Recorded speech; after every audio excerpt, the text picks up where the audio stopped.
avait, nous avions 3 missions. À ce que je sache, il fallait que nous changions de format de championnat. Nous faisions plutôt du championnat un championnat direct. Parce que pour participer aux interclubs de la CAF, il fallait jouer un championnat national. Dans les temps, si vous vous souvenez bien, c'était les champions de ligue provinciale qui étaient qualifiés à la INAFOOT et on organisait, comme on le fait aujourd'hui, une phase de poule et en fait il y avait une phase de play-off où tous les adversaires se rencontrent et que chacun joue avec tout le monde de manière à ce que nous ayons le champion qui aura battu, si pas tous les adversaires, mais la plupart, avec suffisamment de points.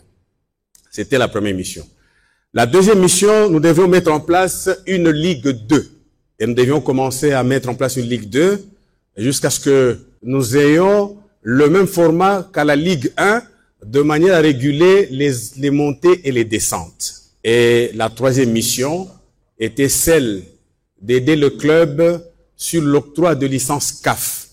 Il fallait aider les clubs à s'organiser. Pour la première mission, dès que nous sommes arrivés, nous avons continué avec l'ancien format.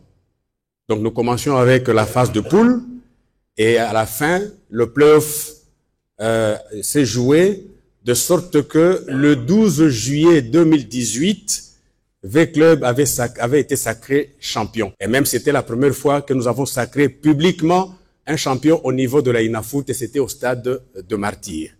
Je me souviens bien de ce 12 juillet où V-Club jouait, je crois, avec l'association, c'est l'amicale sportive Bilima Dragon, je pense. V-Club avait gagné 1-0 après avoir battu pratiquement tous ses adversaires à la manche retour. Hein. Tous ses adversaires n'ont même pas eu de match nul, mais à l'aller, V-Club était placé, je crois, 7e ou 8e. Et donc, la saison 2018-2019, nous avons commencé avec le nouveau format du championnat direct. Et le 18 mai 2019, nous nous sommes rendus avec les amis à Lumbashi pour sacrer Mazembe, qui cette fois-là était sorti champion de la INAFOOT. Donc, de 2020 à 2021, nous avions aussi cheminé comme il se devait, mais déjà nous avions commencé le championnat en retard. Et je pense que le 15 juin 2021, je serai suspendu avec Monsieur Louzizila, qui était le secrétaire national adjoint de la INAFOOT, pour le dossier que d'aucuns se souviennent, Matutala, entre Vita Club et Don Bosco. Je suis parti, mais les amis ont continué à faire le boulot, de sorte que au mois de juillet, si c'est pas le 26 juillet, je n'ai pas la date, je n'étais pas présent, ils sont partis sacrer Mazembe à Lubumbashi. Le dossier sur cette histoire de Matutala a évolué jusqu'au TAS, de sorte que le TAS a cassé la décision de la FECOFA pour réhabiliter, bien entendu, V-Club. Et nous avons repris du service, je suis venu retrouver les amis, le 16 décembre 2021. Nous avons évolué. Entre-temps, c'est pour vous rappeler un peu, l'État congolais, le gouvernement congolais, sur décision du président de la République, avait commencé à prendre en charge les déplacements de clubs et des officiels de la INAFOOT. Mais au mois de décembre, Congo Airways a suspendu le vol. Il ne voulait plus prendre le club dans ses avions parce que les Congolais l'ont pas payé. Nous avons écrit à Congo Airways pour dire, écoutez, sachez que c'est quand même le gouvernement qui vous a écrit, qui vous a demandé ce travail-là. Est-ce qu'on ne pouvait pas continuer à prendre, sinon vous allez arrêter le championnat et ce n'est pas bon, c'est pas une bonne image du pays que nous véhiculons. Nous sommes partis voir, entre-temps, je crois que c'est le ministre Serge Tchembo, qui a tout fait pour effectivement que l'État congolais, je crois qu'il a mis pression sur son collègue de finances, à l'époque c'était Nicolas Kazadi, mais rien n'y est fait. Rien n'y est fait.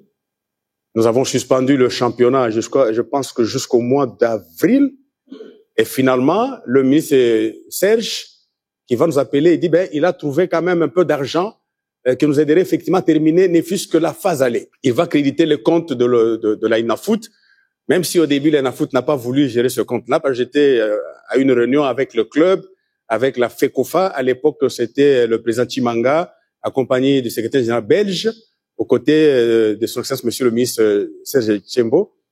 Moi, je dis non, nous avons déjà beaucoup de travail à faire, et que moi, je proposais plutôt qu'on donne l'argent qu'on verse l'argent dans le compte de chaque club pour que chaque club prenne ses responsabilités.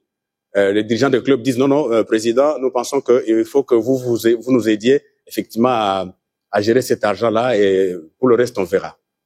Donc, on a crédité les comptes de la INAFOOT d'un montant de 299 000 $ que nous avons géré avec Congo Airways. En fait, qu'est-ce que nous faisions? Nous avons signé un partenariat avec Congo Airways, un protocole d'accord, selon lequel nous versions une sorte de dépôt de 50 000 et nous faisions voyager le club, ainsi de suite. À la fin de cette saison, effectivement, Mazembe trônait à la tête, suivi toujours le club et les autres clubs. Il nous était resté un peu plus de 100 000 $. Un peu plus de 100 000 $, je crois, quelque chose comme 110 000 $, mais avec des billets qui étaient restés non seulement à la compagnie CAA, mais aussi à Congo Airways. Il est resté plus de 110 000 $ avec des billets que nous n'avons pas utilisés, malheureusement. C'est avec ces billets et cet argent que nous avons commencé la saison qui suivait. On a commencé à payer les billets des clubs et des officiels jusque, je crois, à la 11e journée, parce que l'équipe qui a joué beaucoup plus de matchs à l'époque, c'était V-Club, qui s'était même déplacé, je crois, au Katanga pour jouer ce nombre de matchs jusqu'à la 11e journée. Mais entre-temps, je crois que nous sommes encore partis voir le ministre pour lui dire, Excellence, à l'allure où vont les choses, d'ici le mois de décembre, nous n'aurons plus rien dans notre compte. Et le ministre était même surpris, il dit, mais comment vous avez géré cet argent? Et il est resté beaucoup d'argent. Comment vous avez fait? Il était surpris. Je crois que j'étais encore au ministère à l'époque. Le ministre nous a même félicité, dit, en tout cas, il est surpris. Il n'a jamais vu ça. Dans tous les cas, ce que je voulais vous dire, c'est que nous avons géré avec cet argent jusqu'à la 11e journée. C'était la saison où V-Club avec Madame Bestine était vraiment trôné. V-Club a battu tous les grands. Il n'a fait match nul qu'avec JSK, qui aujourd'hui est devenu Aigle du Congo. Donc, quand cet argent est terminé, le championnat s'est arrêté. On a beau dire, et je me souviens que la décision de mettre fin ou de décréter la saison blanche, nous l'avons prise avec tout le club, la DEFCO représentée, le secrétaire général, je crois, Véron était là, et à partir de ce moment-là, on a arrêté. Donc, la seule année blanche, c'était cette année-là. La saison qui a suivi, c'était la saison 2023-2024, que nous avons achevé effectivement le 29 mai 2024 à Lubumbashi avec le Sacre de Mazembe. Et nous nous sommes encore, rendus à Lubumbashi pour le faire, et que la Ligue 2, elle, s'était clôturée le 31 mai. Nous l'avons géré, mais très difficilement financièrement, parce que c'était l'année la plus difficile que nous avons connue.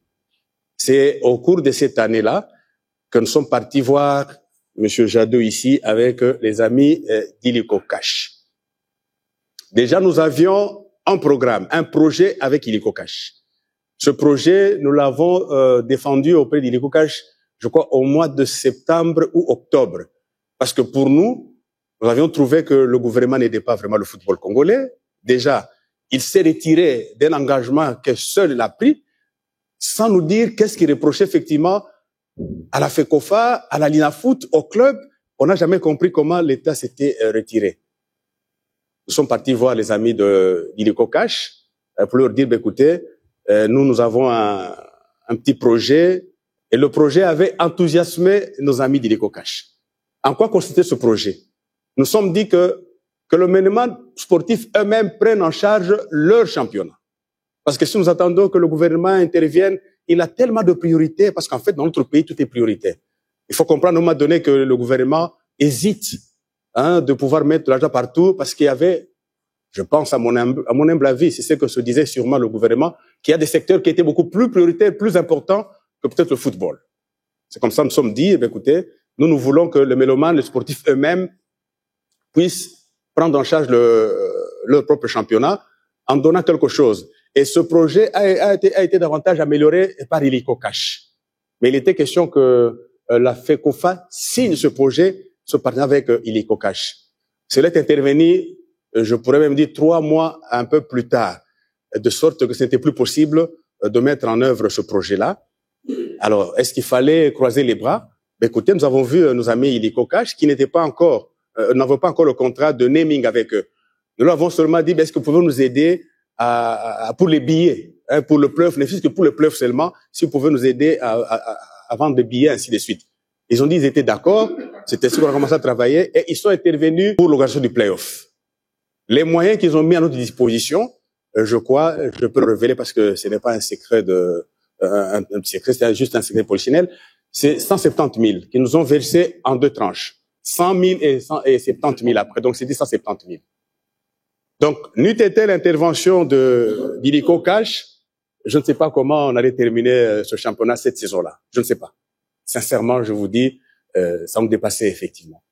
Donc, avec l'apport d'Illico Cash, nous sommes partis à Lubumbashi. Je crois que le monde sportif a suivi, surtout le dernier match de cette saison-là, entre le tout-puissant Mazembe et les Aigles du Congo. Match qui est soldé, je crois, sur un score de 3-1. Et nous étions au stade du tout-puissant Mazembe. Nous avons clôturé ce dossier-là. Et 2 jours après, nous étions à Kinshasa pour clôturer la Ligue 2 ici. Après, nous avons vu les amis d'Illico Cash. Est-ce que vous pouvez nous accompagner la saison prochaine? Parce que nous n'avions plus de sponsors. Entre-temps, le droit de participation pour le club, la FECOFA avait revu à la baisse. De sorte que ce n'était pas évident de gérer. Je vous dis, chaque fois que nous terminions le championnat, avec l'honorable Kabongo, avec tous les amis, nous nous posions la question, comment nous sommes arrivés à terminer ce championnat ici? Chaque début de saison, moi, j'ai toujours consacré le championnat de la foot dans le main du Seigneur. Nous avons commencé à échanger à l'intersaison avec les amis d'Illico Cash, avec l'aide d'une agence qui nous a aidé effectivement à approcher Illico Cash, à échanger avec eux. C'est ainsi que cette saison, Illico Cash, qui a accepté effectivement de nous accompagner, a fait mieux que notre ancien sponsor, parce qu'il a mis à notre disposition une somme de 780 000 $. C'est déjà beaucoup mieux que les saisons précédentes. Mais vous savez que pour gérer la INAFOOT, pour que le club se déplace et que nous gérons, que nous prenions en charge les primes des arbitres comme il se devait, je crois l'avoir dit à une émission à Top Congo, il nous fallait au minimum une bagatelle de 4 millions de $. Là, nous allions effectivement gérer la foot en toute tranquillité. Mais nous ne sommes pas arrivés là-bas, nous sommes battus avec ce qu'Illico Cash nous a mis dans le main, et vous sentez que nous avançons. Nous avançons parce que nous avons terminé la phase aller de cette saison, de la phase de groupe, sans beaucoup de problèmes. Les problèmes, c'est au niveau peut-être de certains clubs qui n'ont pas les finances qu'il faut parce que, étant des Asbel, les clubs ne sont pas aussi mieux organisés, mieux structurés, ça il faut reconnaître. Et puis, ils n'ont pas de sponsors. Nous devions commencer la phase de retour le 11 janvier. Vous avez suivi les péripéties. Ah, il fallait pas que nous commencions et que dans le règlement, cela n'était pas prévu.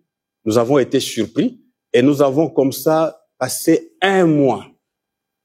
Alors que nous courions derrière la date fatidique du 31 mai. On a commencé pratiquement cette histoire-là de la phase de retour ici au mois de février. Vous imaginez le temps que nous avons passé et puis avec, je suis sûr que si nous avions commencé ne fût-ce que le 11 janvier, même les 3 clubs de l'Est seraient déjà ici parce qu'ils avaient encore d'autres matchs à jouer. Et nous nous sommes battus. Cette fois-là, ça je peux vous dire, j'étais tellement découragé que j'allais vraiment laisser tomber. Ça je vous dis sincèrement, les amis le savent. Je dis c'est pas possible, qu'est-ce qui se passe ici? Nous sommes dans des difficultés énormes, on ajoute d'autres difficultés, comment on va faire? Et entre-temps, je vous dis que gérer la INAFOOT, le championnat, c'est pas évident. Vous avez les téléphones. Quelqu'un peut t'embêter, t'appelle à 3 heures du matin pour un problème. Je dis, mais quand tu m'appelles à 3 heures, même si j'ai la solution, est-ce qu'on peut la mettre en œuvre à 3 heures du matin? Tu ne trouves pas que tu as intentionnellement de me déranger? Et vous avez des téléphones. Non, tel a fait ceci, les arbitres, on les a invités, l'endroit, pas ça. Je vous dis, gérer la INAFOOT, sincèrement, c'est de la mer à boire. C'est de la mer à boire. Vous êtes sous pression. Vous êtes stressé. Et beaucoup de gens ne comprennent pas ce qui se passe. On peut se réveiller comme ça, il y a une information qui passe à la radio, à la télé. Non, tel a fait ceci. Vous posez la question, mais qu'est-ce qu'on raconte? C'est moi. Un jour même, j'ai appelé mon TG. Quand on dit, non, il y a tentative de détournement à la INAFOOT. Qu'est-ce qui se passe là? J'appelle mon TG, je lui pose la question, je dis, bon, l'État, Tindegibiso, et ça, wap. Il me répond bonnement, il dit, mais président, nous sommes deux conciliateurs. Même si tu n'es pas là et que moi je signe, l'argent ne sort pas. Et même si toi tu signes et moi je ne signe pas, l'argent ne sort pas, donc l'argent est là. Alors je dis, mais alors, cette information, on l'a mis là-bas, l'a eu comment? Qu'est-ce qui s'est passé? Je ne suis pas convaincu. Lundi, j'arrive, je dis, non, on appelle notre gestionnaire de compte. On l'appelle, dit, madame, dites-nous un peu combien? Oui, président. Oui, mais ça fait 110 000, non? Ah, c'est le même montant que nous avons mis, mais cette information. Donc, vous voyez un peu de choses comme ça, c'est, bon, on n'avait pas le droit, enfin, je me disais aux amis, on ne répond pas à ça. Sinon, on va passer notre temps à répondre à n'importe quoi. Et s'il y a de petits malins qui sont très vicieux, il faut commencer à provoquer parce que ça, vous allez passer à la télé pour répondre. Non, on continue à faire.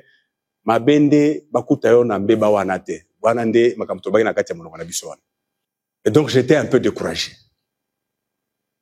Parce que même la FECOFA, le CONOR semblait nous abandonner. J'étais vraiment découragé. Je dis, à quoi ça sert de... Même la FECOFA, notre mère, ne nous rend plus la tâche facile. Et les amis m'ont encouragé. J'ai dit, non, président, termine nos saisons. Bon, pour la suite, chacun prendra les décisions qu'il faut. Dans tous les cas, c'est une année électorale. Dispersons-nous après les élections. C'est ainsi que nous sommes encore là. Et quand est venu le processus électoral, sincèrement, je suis un peu fatigué. Sincèrement, je suis fatigué parce que je crois que je donnais le meilleur de moi-même avec les amis. Nous sommes fatigués. Merci, honorable. Nous sommes vraiment fatigués parce que à ce que nous concerne, nous avons donné le meilleur de nous-mêmes. Et dans des conditions, vous n'allez pas vous imaginer parce qu'on est maintenant à notre place. C'est parce que vous nous voyez sourire à tout moment, nous sommes assez sereins, mais nous amortissons beaucoup de chocs qui deviennent même désagréables et même dangereux pour notre santé. Parce que nous amortissons beaucoup de choses. Parce qu'il y a des choses qui sont incompréhensibles. Nous avons donné le meilleur de nous-mêmes. Je suis heureux parce que quand nous sommes arrivés, nous avons dit que le meilleur gagnerait sur terrain. Et il y en a qui n'y croient pas, mais sincèrement, la tricherie au niveau de la INAFOOT pour le champion de la INAFOOT, à notre avènement, on n'en a jamais connu. Les gens peuvent croire ce qu'ils croient, c'est peut-être ce qu'ils pensent, mais à vrai dire, tout le temps où Mazembe a été sacré, il la mérite. Tout le temps où V-Club a été sacré, il la mérite. La preuve, c'est que même l'année où Matutala et moi j'ai été suspendu, et finalement, le TAS a rendu la décision telle que nous l'avions rendue au niveau de la INAFOOT, mais contredit par la FECOFA. Et ça, c'est pas grave. C'est ça la vie. C'est ça la vie. Vous ne serez pas compris par tout le monde. Peut-être que c'est nous qui ne comprenions pas. Écoutez, mais beaucoup de contraintes, comme Jonathan vous avez dit. La première des contraintes, peut-être que les gens ne s'imaginent pas, c'est la situation macroéconomique. Dans l'environnement économique de notre pays, c'est pas évident de gérer une ligue comme c'est dans le foot. Parce qu'en fait, c'est le championnat d'élite, avec des clubs qui n'ont pas d'argent, avec un pays où vous n'avez que quelques compagnies d'aviation, peut-être 2 compagnies d'aviation, avec peut-être 2 avions. Vous comprendrez pourquoi il y a beaucoup de reports. Parce que une équipe, un club peut avoir ses billets d'avion, mais il n'y a pas de vol cette fois-là. La Ligue 2, vous savez qu'elle n'a jamais de sponsor. Alors jamais sponsor. Et quelquefois, je peux le dire, nous entrons dans ce que le sponsor nous donne pour faire vivre aussi la Ligue 2.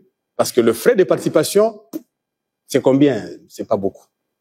La deuxième, je crois que il faut le dire, il faut peut-être aider le club aussi. Ils n'ont pas d'argent. Les clubs n'ont pas d'argent. C'est des individus qui sortent leur argent de leur poche pour faire vivre leur club, pour encadrer la jeunesse. La troisième contrainte, à un moment donné, vous avez combien de stades qui répondent aux normes? À Kinshasa, nous n'avons que 2 stades, le stade Tata Raphaël et le stade de Martyr. Le stade Tata Raphaël, posez la question aux joueurs, ils vous diront que quand ils jouent, ils sont pas à l'aise. C'est peut-être au niveau du stade de Martyr où ça peut se jouer, mais nous sommes obligés. Mais de temps en temps, vous l'avez appris, des équipes peuvent quitter, surtout ceux qui ont fait la Ligue 2, des équipes quittent Bandundu, quittent le Congo central. Les équipes arrivent, ils sont programmés, ils arrivent au stade, on a bloqué le stade. On va pas jouer parce que les raisons, on ne le comprend pas. Vous tentez d'appeler, vous dites non. Et nous avons vécu ça plusieurs fois. Même au stade de Martyr, on m'a donné, vous y allez, on a fait louer le stade, alors qu'ils ont notre calendrier. Vous arrivez à une fois, je crois que une fois, c'est Don Bosco qui est arrivé, devait jouer Renaissance au stade de Martyr. On dit non, ce jour-là, on ne joue pas. Don Bosco qui s'est déplacé, il devait jouer pour rentrer, il doit rentrer et venir encore jouer. C'est compliqué là. Là, nous ne parlons que de Kinshasa. Alors, dans d'autres villes, c'est pratiquement la même situation. Les stades n'existent pas chez nous. 4e contrainte, c'est que la sécurisation de nos matchs sont très difficiles à organiser. Vous voyez, je crois que vous allez au stade ces derniers temps, vous avez à peine 7 policiers qui viennent, alors que nous écrivons à la police pour dire que faut venir, tout ça. Nous avons recouru au service de l'auditorat militaire. Ils viennent, mais ce n'est pas pour ça. Leur rôle, ce n'est pas celui-là. Mais ils viennent quand même, ils nous aident du peu qu'ils peuvent. Et en fait, quand même, vous avez aussi un public qui n'accepte pas de défaite. Vous verrez certains clubs, même s'ils ont encaissé en début de match, même si c'est un but, peut-être un but problématique. Non, c'est fini pour eux, ils perdent, mais ils font tout pour arrêter le match. Cassent des chaises, ils menacent des officiels. L'Ondab Kabongo ici, qui va souvent là-bas, a plusieurs fois été menacé. On oublie même que c'est une légende de notre football congolais. Nous avions voulu avoir des diffuseurs. Nous avons eu quelques diffuseurs, mais avec le temps, ils n'avaient pas l'argent pour payer parce que nous pensons que le droit télé, c'est la principale source de revenus pour le club. Est-ce qu'il y a une télé au Congo qui peut vous payer ne fût-ce que même $10,000 ou $15,000? Et c'est assez compliqué tout ça. Les critiques sont fondées, mais même fondées pour les arbitres. De sorte que, à notre avènement, le TG là, l'Honorable Kabongo est là et M. Bakoïs est là, nous avions commencé à payer aux arbitres, avant même qu'ils descendent sur le terrain, $150. Tous les 4 arbitres. $150. Je dis, venez, prenez votre argent. Si vous voulez mettre dans vos chaussettes, c'est pas comme vous allez prendre, mais faites-nous un bon match. Que le meilleur gagne sur le terrain. Pour les arbitres, au-delà de $150, c'est qui faisaient le match à tension. C'est-à-dire un match comme avec Club Renaissance, avec Club Daring, Mazembelu Popo. Après, au-delà de $150, on leur remettait $50 encore de prime. En fait, pour leur permettre d'être assez concentrés pour faire de bons matchs. Je crois on a tenu quelques dizaines de journées, mais on a senti que avec le temps, les finances ne nous permettent pas de tenir ce genre d'engagement. On a commencé à écrire, nous avons tout fait pour chercher des sponsors juste pour les arbitres. Parce que nous estimions que les arbitres, s'ils sont bien formés, s'ils sont bien motivés, écoutez, ils vont nous garantir un bon championnat. Ça a été difficile, mais malgré tout, il faut quand même reconnaître que les arbitres ont fait quand même le travail qu'il faut. Parce que il nous est arrivé de sévir très sérieusement et très sévèrement vous vous souviendrez que il y a des arbitres qui ont connu 36 mois de sanctions. Un des arbitres, à cause de cette sanction, est même parti mourir, je crois, au niveau de l'Équateur. Parce qu'en fait, il n'avait plus rien à faire. 36 mois, c'était 3 saisons, je pense, hein. 3 saisons. Vous comprenez, quelqu'un qui adore son métier.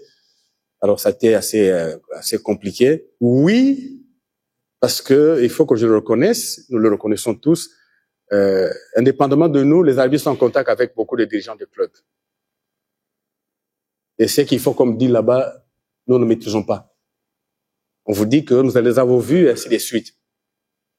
Alors, notre problème, c'était que nous allons sanctionner les fautes intentionnelles, comme le dit la réglementation. Et il nous est arrivé effectivement de sévir très sévèrement les arbitres.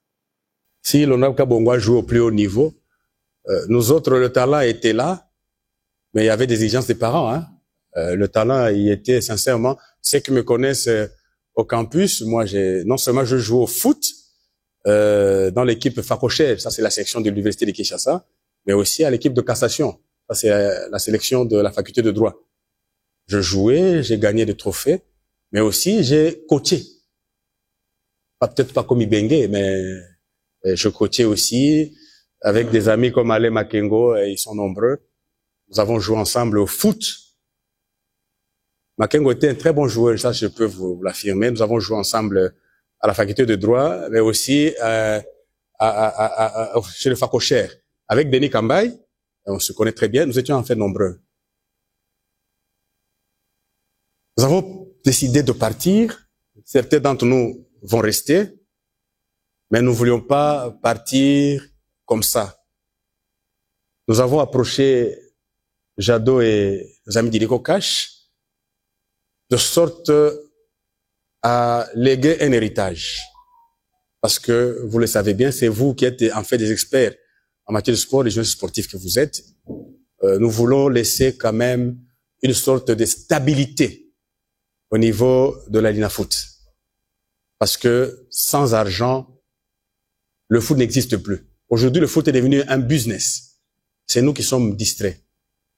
Nous avons approché nos amis, ils disent, est-ce que vous ne pouvez prendre la Inafoot même pendant autant d'années pour que qu'il n'y ait plus cette histoire-là, le championnat s'est arrêté parce que, ainsi de suite. Nous avons échangé avec Jadot et toute l'équipe Iliko Cash et nous avons convenu que Iliko Cash a accepté de prendre la Inafoot pendant les 5 prochaines années. Les 5 prochaines années. De bonus, s'il faut que je le dise comme ça, avec l'ancien partenaire, c'était 100 000 l'équipe championne.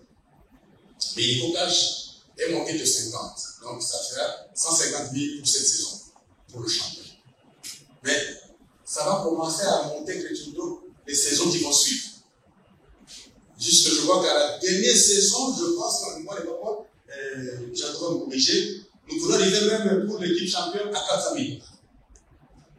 Vous voyez un peu comment le partenaire Iliko Cash s'investit pour améliorer effectivement le tournoi du championnat, mais aussi primer cette doctrine. Et je suis sûr que même les arbitres connaîtront une sorte d'augmentation dans leur prime.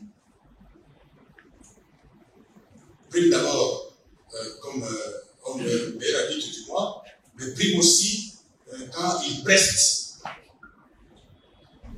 Et vous avez vu comment Iliko Cash et son partenaire de la foot ont équipé les arbitres. Ils ont eu 3 tenues, plus le survêt, hein, le survêt avec des babouches, avec des sacs. On leur a donné aussi, pour les centraux, ils ont leur carton, mais aussi des sifflets. Dans le matériel électronique, où ils doivent, maintenant, c'est l'entretien, le suivi, ça, à ce moment-là, il faut que nous parlions avec nos délégués, nos préposés de la INAFOOT pour qu'ils fassent ça. En fait, nous avons mis à la disposition des arbitres pour améliorer leurs prestations. Beaucoup de choses, beaucoup de choses. Je suis très heureux, je voudrais dire merci à Iliko Cash. Parce que, au moins pendant 5 années, nous aurons un championnat qui va se faire. Et si les amis qui vont nous succéder vont travailler davantage, ils peuvent trouver encore d'autres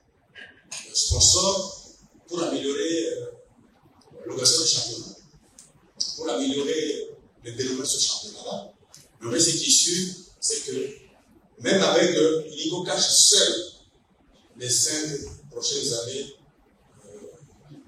vont stabiliser pratiquement notre championnat.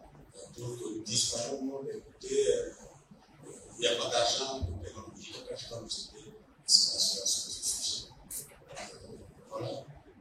Si vous permettez, je peux conclure là-dessus. Ben, déjà que nous jouons, Illico Cash a une disposition aussi un ballon. Illico Cash Ligue 1. Ça se joue déjà. Ça, c'est, je vois, le ballon de playoff.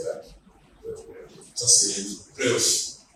Nous allons jouer avec ce ballon. On peut assurer les deux avec un ballon. C'est des ballons. On va donner au club, au-delà de la cagnotte que nous promis en début de saison, mais ils seront aussi gratifiés de ballon. Cette cagnotte, et même les saisons à venir, Illico Cash pensera aussi au club. Il va penser au club, mais il est aussi question que le club aussi trouve leur sponsor.